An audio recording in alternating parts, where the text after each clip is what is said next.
उन्हें पता है कि अगर नफरत की राजनीति नहीं करेंगे, नफरत की खेती नहीं करेंगे तो सत्ता में नहीं आएंगे। पर देश के सारे पूंजीपतियों से पैसा उठा लिया जाए ताकि उनको विधायक खरीदने और बेचने में दिक्कत ना हो, सरकार बदलने में दिक्कत ना हो। जनता द्वारा चुनी गई सरकार को गिराकर अपनी सरकार बना लो पैसे के दम पर। है कि देश में जनता भूखे मर रही है और खुद हवाई जहाज खरीद रहे हैं, और पार्लियामेंट एक है उसके बाद से भी नया पार्लियामेंट बन रहा है। जब देश की अर्थव्यवस्था इतनी गिरी हुई है, वो तो फर्स्ट कोविड के बाद अस्पतालों को सही करने की, ऑक्सीजन सिलेंडर की, पूरा मैनेजमेंट को, अपने मेडिकल मैनेजमेंट को सही करने की उस समय ही इलेक्शन करवा रहे हैं साहब। सच को झूठ कैसे बनाया जाता है ये भाजपा से पूछिए इसका। और ये यात्रा तो अब एक तपस्या बन गया है। हम नमस्कार, बहुजन सेंचुरी देख रहे हैं आप। मैं विकास सिंह बौद्ध। इस वक्त हम लोग मध्य प्रदेश में मौजूद हैं। भारत जोड़ो यात्रा चल रही है। भारत जोड़ो यात्रा के कैंप में मैं मौजूद हूं। मेरे साथ मौजूद हैं ज़ेबा खान। आप जानते ही होंगे, सभी लोग परिचित होंगे, किसान आंदोलन में भी आपने देखा होगा, चर्चित चेहरा हैं, लगातार काम कर रही हैं, सोशल वर्क कर रही हैं। इस वक्त भारत यात्रा में है, भारत यात्री एज अ भारत यात्री काम कर रही हैं। मैम, सबसे पहले मैम आपका स्वागत है हमारे चैनल। बहुत बहुत धन्यवाद, शुक्रिया बहुजन टीवी के दर्शकों को भी और आप सभी को भी।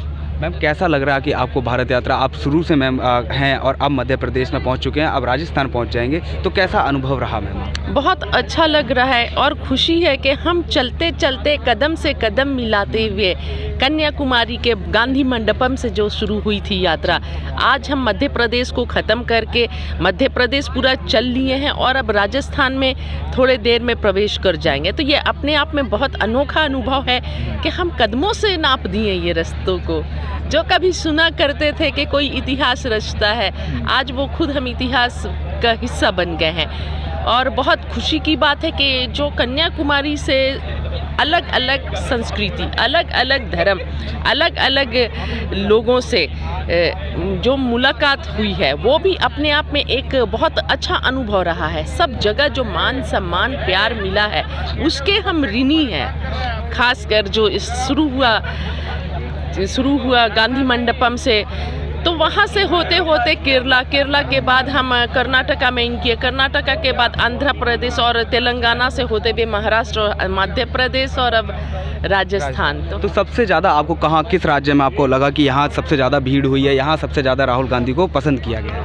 हर जगह। कहीं यही तो बात है कि कहीं ज़्यादा और कम नहीं। हम तो जिस स्टेट में गए लगता है वो स्टेट में पहले वाले स्टेट से ज़्यादा अच्छा है, फिर जो दूसरे स्टेट में लगता नहीं वो पीछे वाले से ज़्यादा अच्छा ये है। तो ये एक जन सैलाब का जैसा अनएक्सपेक्टेड रूप लेता जा रहा है ये यात्रा जो है।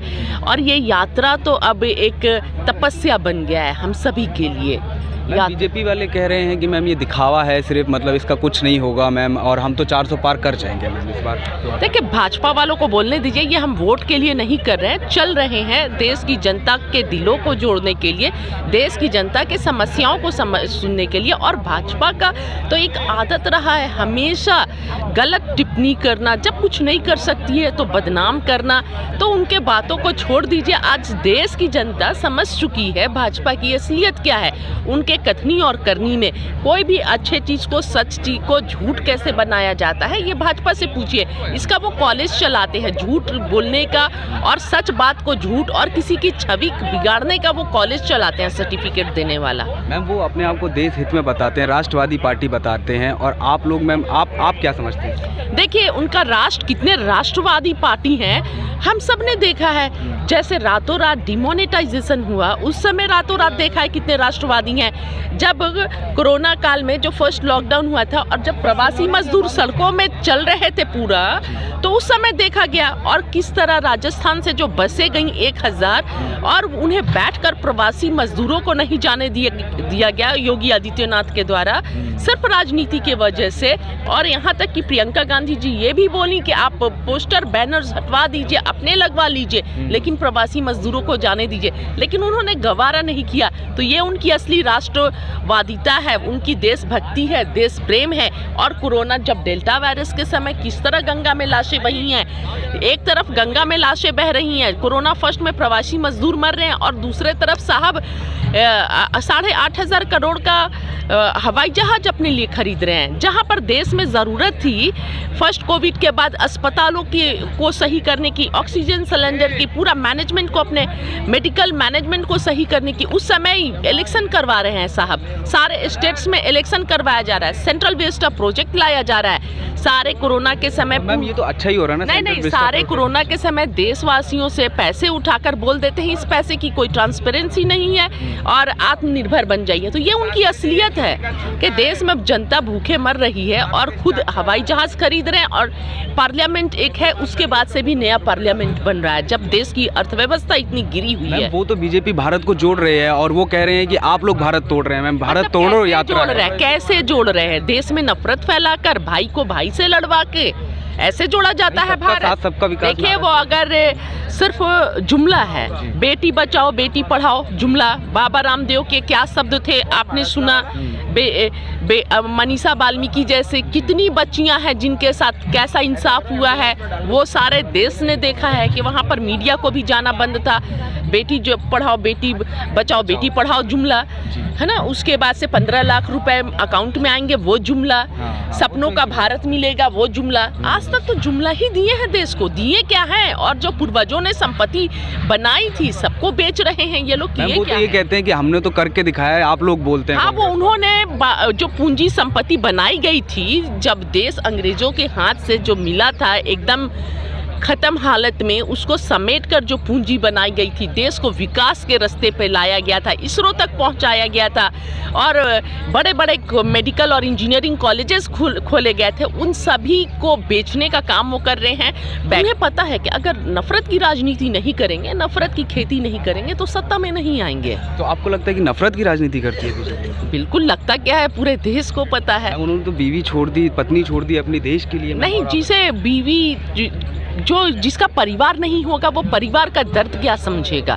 जिसकी बीवी नहीं होगी, जिसके बच्चे नहीं होंगे, उसे क्या समझ में आता है कि बच्चों को कैसे परिवार में कमा कर एक पिता लाता है और महिला कैसे पका कर खिलाती है, अपने घर को संभालती है, चलाती है।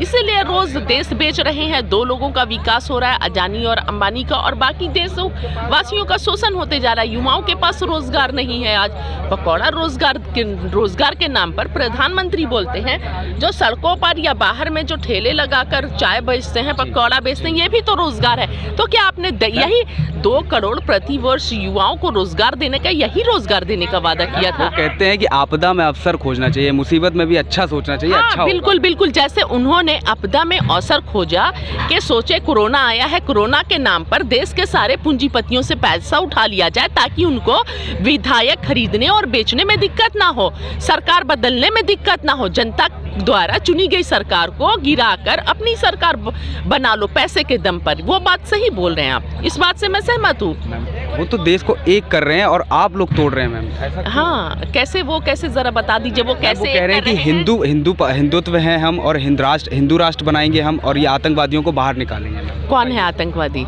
भाजपा वाले? कपड़ों से पहचाना जा रहा है। हाँ, भाजपा वाले आतंकवादी हैं? नहीं मैम, हाँ? वो तो राष्ट्रहित में है ना मैम। अच्छा, वो तो राष्ट्रहित में, जैसे राष्ट्रहित में गोडसे ने गांधी जी को मारा था, वो गांधी जी जिन्होंने देश को आज़ादी दिलाई अंग्रेजों से लड़कर, जो देश के लिए समर्पित रहे, खड़े रहे, अब देश की जनता को समझना होगा कि आतंकवादी कौन है और देशद्रोही कौन है।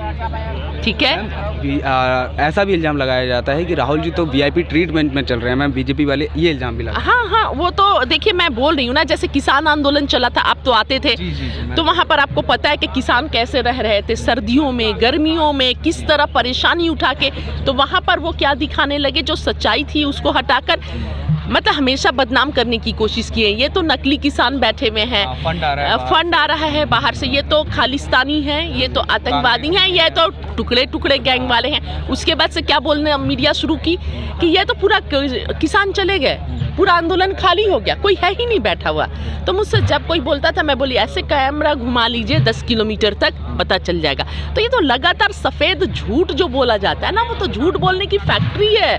उन्होंने फैक्ट्री बिठा रखी है भाजपा वालों ने। तो वैसे झूठे लोगों के बातों पर क्या टीका टिप्पणी करना है? देश की जनता समझ चुकी है, राहुल गांधी जी में विश्वास दिखा रही है। भारत जोड़ो यात्रा में अपार जन समर्थन मिल रहा है। जहां कहां बोले थे देश को भारत कांग्रेस मुक्त करेंगे, और आज देश का छोटा छोटा बच्चा रास्तों पे खड़े होकर नारे लगाता है, जोड़ो जोड़ो भारत जोड़ो, नफरत छोड़ो भारत जोड़ो।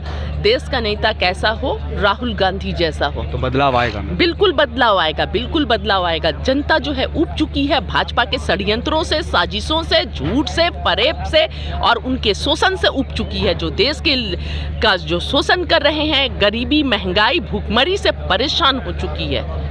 थैंक यू मैम, हमसे बात करने के लिए, अपना धन्यवाद। वक्त देने के लिए। तो ज़ेबा खान हैं ये, जो कि किसान आंदोलन में भी आपने देखा होगा और अब भारत यात्री के तौर पर सफ़र कर रहे हैं, लगातार चलते जा रहे हैं राहुल गांधी के साथ। और अब हम लोग राजस्थान में पहुंच जाएंगे कल। तो आप हमारे चैनल से जुड़े रहिएगा, आपके जो भी सवाल हैं वो हमसे ज़रूर पूछिएगा, और ये वीडियो आपको कैसी लगी ज़रूर बताइएगा। और अगर आपने चैनल को सब्सक्राइब नहीं किया है तो कर लीजिए। धन्यवाद।